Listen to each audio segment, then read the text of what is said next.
மூத்த அரசியல்வாதிகளில் ஒருத்தரான பன்ருட்டி ராமச்சந்திரன் அவர்களுடைய பேச்சு. சாதி மத பேதம் எதுவும் இல்லாத ஒரே அரசியல் கட்சி அதிமுக தான்னு சொன்ன அவர் மற்ற கட்சிகளை பத்தி பேசுறதுக்கு ஒண்ணுமே இல்லைங்கிறாரு. ஏன் அப்படி சொல்றாரு கேட்கலாம்.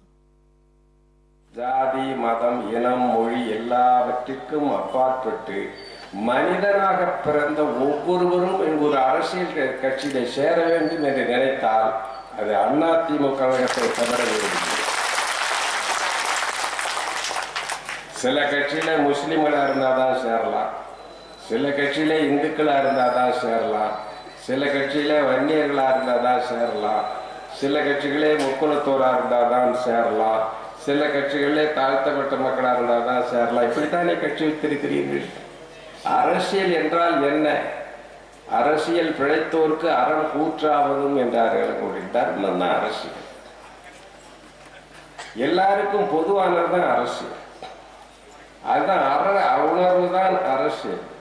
இன்று நேற்றல்ல 2000 ஆண்டுகளாக இந்த மண்ணிலே பிறந்த நம்முடைய மூதாதையர்கள் நமக்கு சொல்லிக் கொடுத்தது, நீ மண்ணுயிரையும் தன்னுயிர் போல் பாவித்து நடக்கணும், எல்லோரும் ஓர்புறம் என்று ஒரு இயக்கத்தை தமிழ்நாட்டு மக்களுக்கு உருவாக்கி தந்த பெருமை புரட்சி தலைவர் எம்ஜிஆருக்கு. அதை வளர்த்து காப்பாற்றி ஆள் போல் தழைத்து அருகு போல் வேறு செய்து இன்றைக்கு அவர் மறைந்து 30 ஆண்டுகளுக்கு பிறகும் கூட அதை மாபெரும் இயக்கமாக நமக்கு தந்திருப்பது. அதனால்தான் நான் சொல்றது, மற்ற கட்சிகளை பற்றி நம்ம பேச வேண்டிய அவசியமே இல்லை. 1966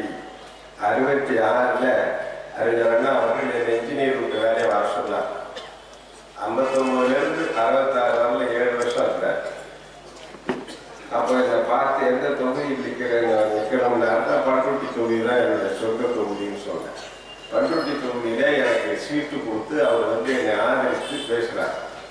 அப்பொழுது ஒரு கருத்தை சொன்னார். என்ன என்றால், நான் ராமச்சந்திரனை இந்த தொகுதியிலே என்னை வேட்பாளராக நிறுத்தி இருக்கிறேன். நான் எதிர்கட்சிகளை பற்றி நான் பேச போறேன். அதான் சொல்றேன், என்னுடைய சரக்கு நல்ல சரக்கு.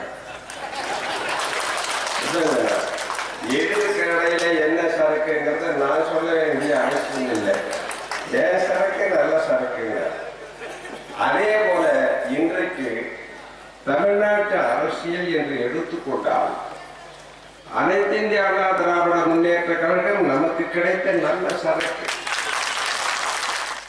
தமிழ்நாட்டு மக்களுடைய பிரச்சனைகளை தீர்ப்பதற்கு, தமிழ்நாட்டு மக்களுடைய பிரச்சனைகளை உணர்வதற்கு, அதற்காக பாடுபடுவதற்கு அனைத்து இந்திய அண்ணா திராவிட முன்னேற்ற கழகம் போதும்னு நானா சொன்ன, நீங்களே சொல்லிட்டீங்க.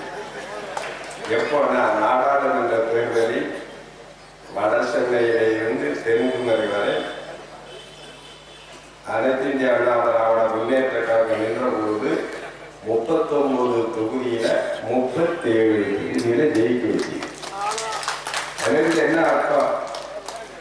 மற்ற கடைகளெல்லாம் இழுத்து மூடுங்களா, எங்களுக்கு ஒரு கடையிலேயே நல்ல நியாய விலையில எல்லா பொருளும் தரவா கிடைக்குது அப்படின்னு தானே அதுக்கு அர்த்தம்.